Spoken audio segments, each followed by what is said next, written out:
This video is part 1 of a series about how to set up a LAMP web server. Throughout the series, we'll install Linux, Apache, Maria database, and PHP, along with other helpful tools. The first step, and the focus of this video, is to get the Linux system installed. For flavor of Linux, my choice is Debian. I'll do this in VirtualBox, but not because it's a demonstration. I run all my web servers in virtual machines. 5 of them at the moment, each for a specific task, and all hosted by a single Windows server here on site. But maybe VirtualBox or having a server on site isn't your thing. The steps in this video series still apply to actual hardware, or if using a Linux hosting service. Also, this isn't a tutorial for VirtualBox, but I will show quite a bit of using it. To learn more about VirtualBox, search the web or YouTube. There's plenty out there. Before installing Debian, we need a few things ready. First, VirtualBox installed. Second, a static IP chosen for the new server. Not a public one, not yet. I'll cover that later in the series. I'm talking about a static IP on your local network. What to choose, I can't really say. I don't know details of your network, like what IP range is reserved for DHCP. For most users, your router has the details. For this demonstration, I'll use 192.168.3.30, an available IP on my network. With VirtualBox installed and IP chosen, all we need now is an ISO of Debian 10 install. Go to debian.org/distrib. The small installation image works for me. Click the link 64-bit PC net install ISO and save the file somewhere VirtualBox can access it. Now it's time to open VirtualBox. To create the new machine, click the button New. I'll call the server LAMP. Type is Linux. Version Debian 64-bit. Click Next. The default memory size is 1024 megabytes, a gig. This is fine for a server without graphical user interface, which is the goal. Some machines need more memory, like a cloud server that makes thumbnails of images. But for this basic web server, 1024 is enough, and you can always change it later. Click Next. Choose Create a virtual hard disk now. Click Create. For hard disk file type, choose VDI VirtualBox Disk Image. Choose Dynamically Allocated. The default size is fine. For dynamically allocated disks, you can always increase it later. Click Create, and the new machine is ready. But first it needs one tweak. In the details, click Network. Change it from NAT to Bridged Adapter. Click OK. Now we're ready to start the new machine. Click the button Start. While it's starting, I'll minimize VirtualBox Manager so the screen isn't too cluttered. Because the primary disk is blank, there's a message asking to select the startup disk. On the right, click the yellow folder icon, which opens Optical Disk Selector. Click Add and navigate to the Debian install ISO. Click Open, and the ISO is added. Select it, and click Choose. Now click Start, and the machine boots from the optical drive. Because the installer is running VGA resolution, the window might be small and hard to read. Just how small depends on your screen resolution. On my 4K monitor, it's tiny, barely legible. Maybe different for you, but bigger is always easier to read. Go to the View menu, and at the bottom, select Virtual Screen 1.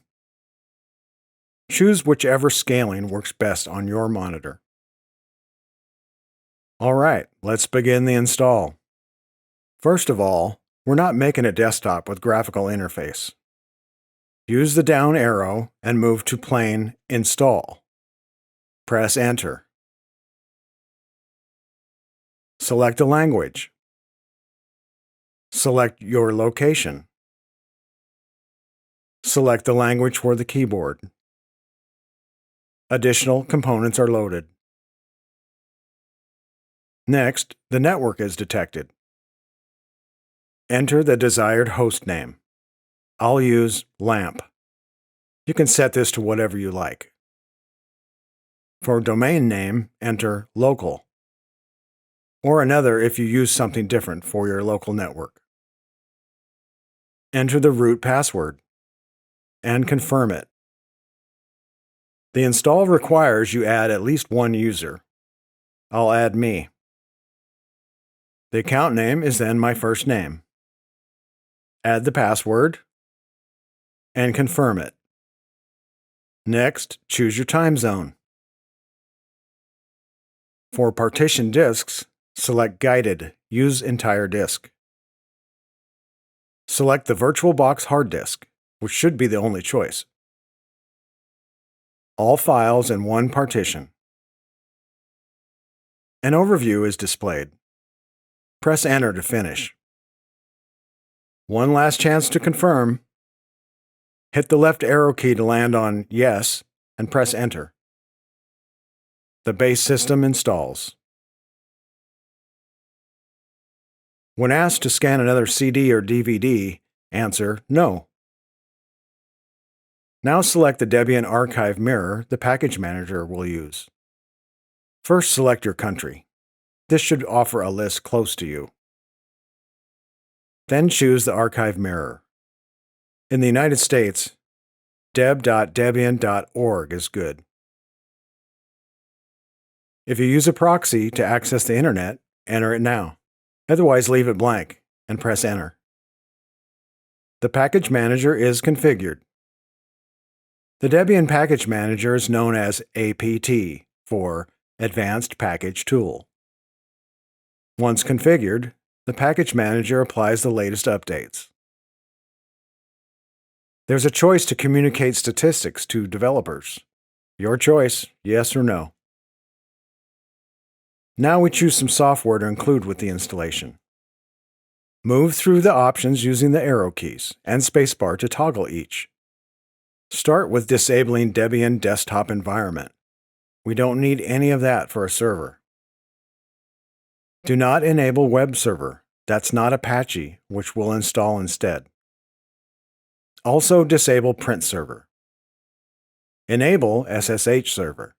This is needed to log in from a remote console, which we'll do after the install is done. And leave standard system utilities enabled. To confirm, only two choices should be enabled: SSH server and standard system utilities. Press the Tab key to land on Continue and press Enter.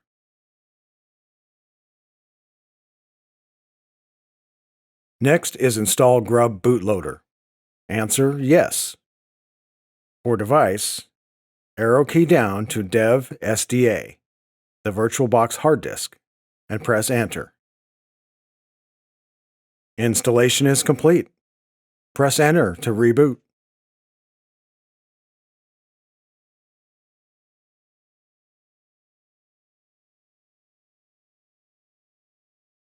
I've paused here for a moment. These two errors are a VirtualBox thing. It has to do with the display driver. You can safely ignore these messages, just so you know. Now the machine is ready, but don't log in yet. Let's make a VirtualBox snapshot before going further. That way we can restore the current state if something gets screwed up after this. I suggest taking snapshots after each major step along the way.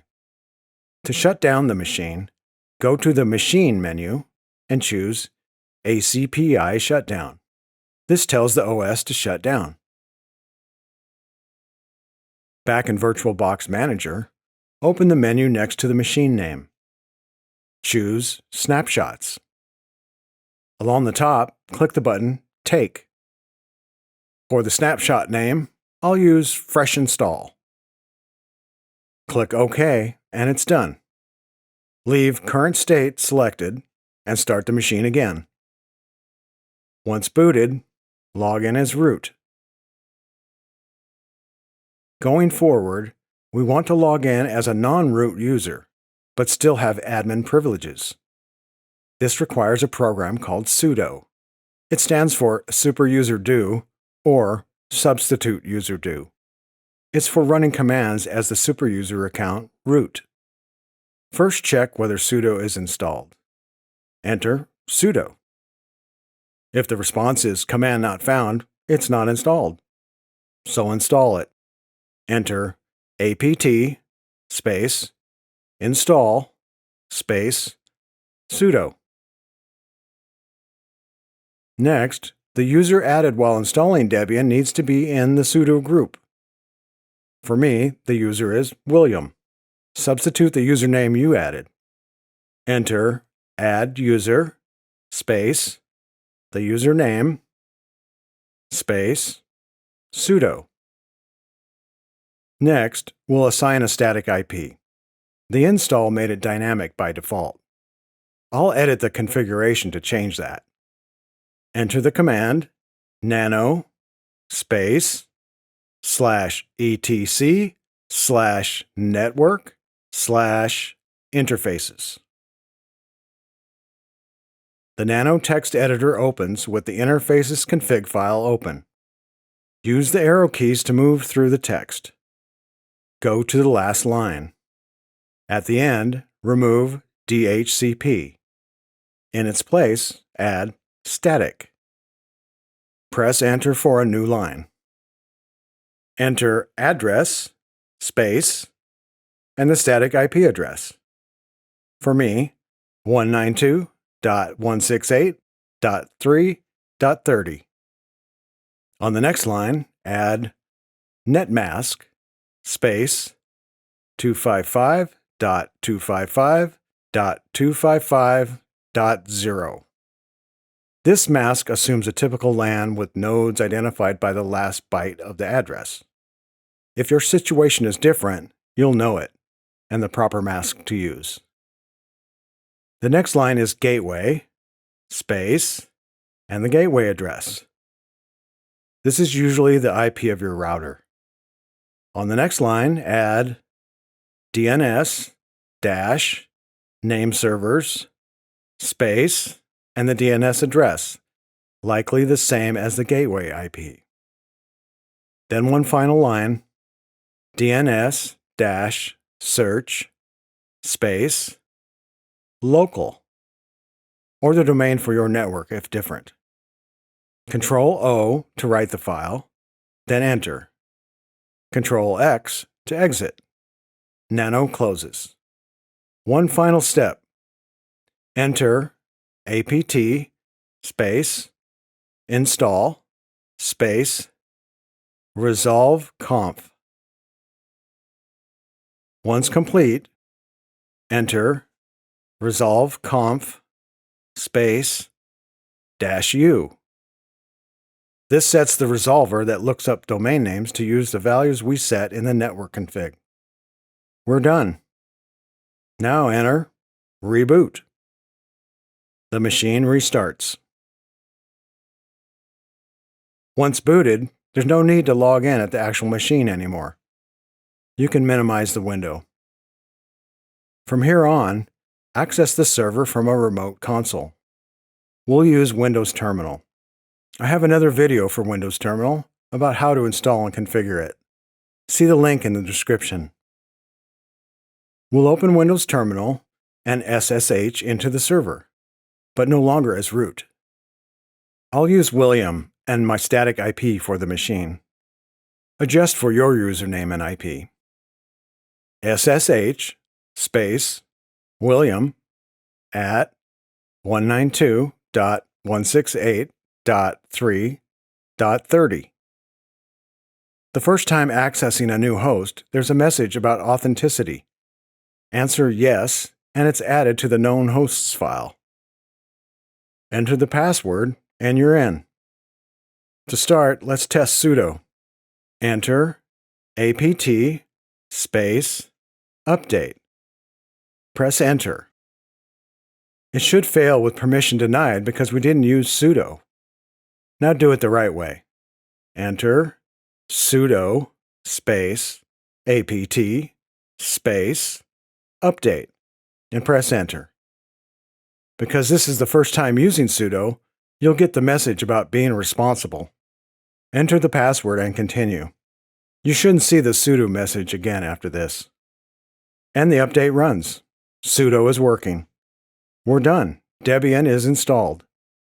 Now it's a good idea to shut down the machine and make another snapshot. I'll call it Debian configured. That completes part 1 of this series. In the next video, part 2, we'll install webmin.